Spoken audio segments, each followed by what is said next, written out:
Google, Amazon, Microsoft या कंपन्या आता कोणत्याही क्षणी उद्ध्वस्त होऊ शकतात. कारण की या कंपनीची लिस्ट आता इराणने काढली आणि थेट धमकी देखील दिली. या कंपनीच्या 1 किलोमीटर अंतरापासून सर्वसामान्य नागरिकांनी दूर राहावे.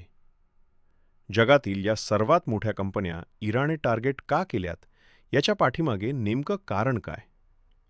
कारण की युद्धामध्ये सहजासहज करून कंपन्या टार्गेट केला जात नाही. पण या ठिकाणी इराणने जगातील मोठ्या कंपन्या टार्गेट केल्यात. पण नेमकं का? तेच या व्हिडिओमधून पाहू. आज जगात जे युद्ध सुरू आहे ते फक्त बंदुका, बॉम्ब आणि क्षेपणास्त्रांपुरतं मर्यादित राहिलेलं नाही. आजचं युद्ध थेट डेटा, क्लाउड आणि आर्टिफिशियल इंटेलिजन्सवर पोचलंय. आणि या युद्धाच्या केंद्रस्थानी आता जगातील सर्वात मोठ्या टेक कंपन्या उभ्या राहिल्या आहेत. इराणने एक अत्यंत धक्कादायक घोषणा केली आहे. त्यांनी स्पष्ट शब्दात सांगितलंय की जगातील काही सर्वात शक्तिशाली टेक कंपन्या आता त्यांच्या लष्करी लक्ष्यांच्या यादीत आहेत. यात गुगल, मायक्रोसॉफ्ट, ॲमेझॉन, एनव्हिडिया आणि IBM सारख्या कंपन्यांचा समावेश असल्याचं सांगितलं जात आहे. इराणने एवढंच नाही तर अमेरिकेशी आणि इस्रायलशी संबंधित काही बँकांनाही लक्ष्य करण्याचा इशारा दिला आहे. इतकंच नव्हे तर सर्वसामान्य नागरिकांनाही इशारा देण्यात आला आहे की या कंपन्यांच्या इमारतींपासून आणि त्यांच्या कार्यालयांपासून किमान 1 किलोमीटर अंतरावर राहा, कारण येत्या काळात मोठे हल्ले होऊ शकतात. ही परिस्थिती का निर्माण झाली आहे हे समजून घेण्यासाठी आपल्याला थोडं मागे जावं लागेल. जुन्या काळात जेव्हा 2 राज्यांमध्ये संघर्ष होत असे तेव्हा युद्धाचं स्वरूप खूप वेगळं होतं. शत्रूच्या विहिरीत विष टाकलं जायचं, पूल उडवले जायचे, रेल्वे मार्ग तोडले जायचे. पुढे औद्योगिक युग आलं आणि तेल शुद्धीकरण कारखाने, वीज प्रकल्प आणि बंदरे हे लक्ष्य बनू लागले. पण आजचा काळ पूर्णपणे वेगळा आहे. आजची अर्थव्यवस्था डेटा आणि क्लाउड सर्व्हरवर उभी आहे. बँका, शेअर बाजार, सरकारी यंत्रणा, लष्कर सगळं काही डेटा सेंटरवर चालतं. आणि म्हणूनच आता युद्धाची दिशा बदलली आहे. पुढचा संघर्ष डेटावर नियंत्रण मिळवण्यासाठी होणार आहे. आणि याची सुरुवात आधीच झाल्याचा दावा केला जात आहे. इराणचा आरोप आहे की अमेरिकन आणि इस्रायली सैन्य जे अत्याधुनिक तंत्रज्ञान वापरत आहेत त्यामागे या मोठ्या टेक कंपन्यांचा हात आहे. विशेषतः गुगल आणि ॲमेझॉनचा प्रोजेक्ट निम्बस हा प्रकल्प इस्रायल सरकारला क्लाउड आणि AI सेवा देतो असा आरोप इराणकडून केला जात आहे.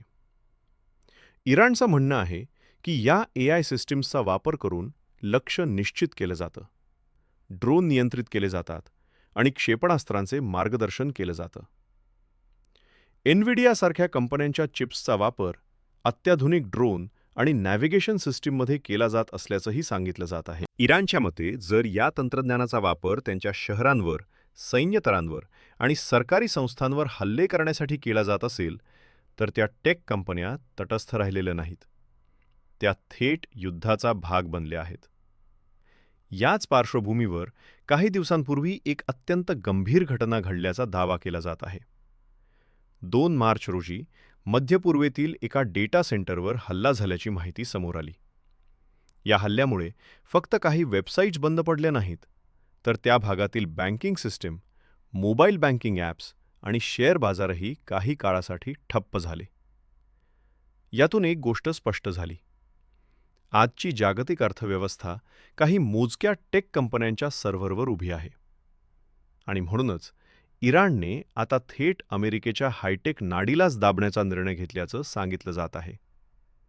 मध्यपूर्वेत अनेक ठिकाणी गुगल, मायक्रोसॉफ्ट, ॲमेझॉन आणि इंटेल यांचे मोठे डेटा सेंटर उभे आहेत.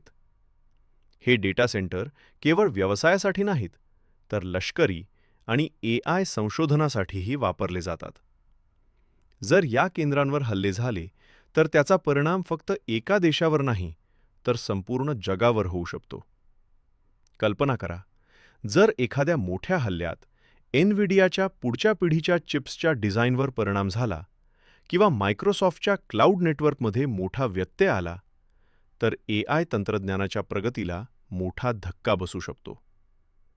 म्हणूनच अनेक टेक कंपन्या आधीच सतर्क झाल्या आहेत. काही कंपन्या मध्य पूर्वेतील आपले डेटा सेंटर भारत, सिंगापूर आणि इतर सुरक्षित देशांमध्ये हलवण्याचा विचार करत असल्याच्या चर्चा सुरू आहेत. याचा अर्थ असा की हा संघर्ष फक्त युद्धभूमीवर चाललेला नाही. तो आता जागतिक अर्थव्यवस्थेच्या डिजिटल पायाभूत सुविधांपर्यंत पोहोचलेला आहे. या सगळ्या घटनांमधून एक गोष्ट स्पष्ट होते. आज युद्ध फक्त सीमारेषांवर लढलं जात नाही.